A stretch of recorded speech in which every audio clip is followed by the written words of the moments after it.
Hey everybody, it's Jason Blaha here, and I made a statement in the Q&As this week, and a few people had questions about it. There was some confusion, and I thought I would clarify that just so that there's no confusion and people kind of understood what I meant. I had made the statement that for your squats for general fitness, going to parallel, which means the crease in your hip reaches the top of the knee. Doesn't mean the top of your thigh is parallel, doesn't mean the bottom of your thigh is parallel. That's what we're looking at. Because that is the standard squat position for someone with normal, healthy joint mobility, irrespective of individual genetics and hip structure. That should be your baseline. Now, that doesn't mean that that's exactly to where everyone should squat. That just means that's kind of your starting point for you to assess. And now some people, when they first start squatting, they aren't mobile enough due to, say, a sedentary lifestyle and other issues that have contributed to that. And they might need up to 2-3 weeks, maybe even a full month of mobility work to be able to squat to depth. And that's okay, but that should be their goal of where they're working towards. Now, if a lot of times you'll see beginners are using too much weight, and that's why they can't do it, so they need to go back to just body weight squats or an empty bar and practice going to depth. So it's not always a mobility issue, there's some technique issues there. Now, the other issue with that is, of course, some people say, well, a bodybuilder or whatever doesn't always do that. Well, that's the issue we go to, is that they're doing heavy work and not working the full range of the motion of the joint. And over time, that's going to contribute to degenerative issues in their joints and contribute to mobility issues for them because they need to be training the normal standard range of motion of the joint. And if they're going high, first of all, they're not even really doing a squat. If it's a high, it's not, we don't call that a squat if you don't hit depth. It's a partial, it's a different exercise. You could call it a half squat or a partial squat, but you wouldn't call it a squat because that's the standard range of motion for the movement. And for most fitness enthusiasts, you're not going to get any more leg development. You're probably not going to get any more overall strength by going any deeper than that.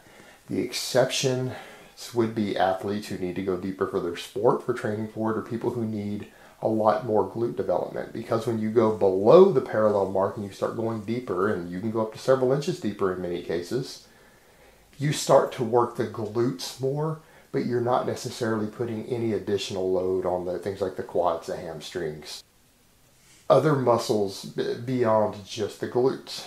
And so if someone really wants amazing glutes and that's their goal, then they need to be going actually deeper than that. They should consider full squats. However, statistically, a good chunk of the population is not structurally built to squat deeper than parallel, which is one of the reasons a lot of people criticize it when certain federations are expecting people to go way below parallel at powerlifting meets because they're excluding a massive segment of the population whose bone structure will not safely allow for that. And it contributes to injuries, whereas if they just go just a half inch below depth, then they should be legal according to most rule books.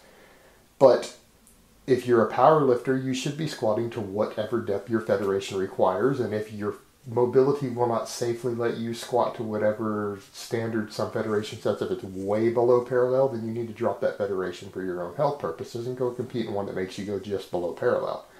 If you happen to compete in one that lets you squat higher, I recommend that you still squat to parallel because that is the basic movement. It's going to be better for your overall joints and your overall mobility if you go ahead and squat to the proper depth in the long term. It'll be better for your body. And then, of course, there are Olympic lifters, or weightlifters would be the correct term, who they need to squat much deeper. What, Jack? Okay. Hold on, guys. Go in, Jack. All right, the door's open. They need to squat deeper for their sport because of the movements themselves, in which case they need to go a lot deeper because their sport actually requires it. So there are different reasons why some people would want to squat deeper, and if you want good glute development and you're just a general fitness enthusiast and you can safely squat 3 inches below parallel, you can squat ass to grass without any pain, without any mobility issues, and you want better glutes, then by all means go ahead and do that. I'm not telling you by using that starting baseline not to do it. I'm saying that it isn't necessary for everyone's goals and some people won't be able to do it. But it also, there's no excuse unless you're doing a proper pen press for a reason, for lockout strength or for weak point training or whatever reason, there's no reason for you to be squatting higher than parallel either. All right, guys, but that's really all I have to say on that today. I hope it has been informative, and I will talk to you guys next time.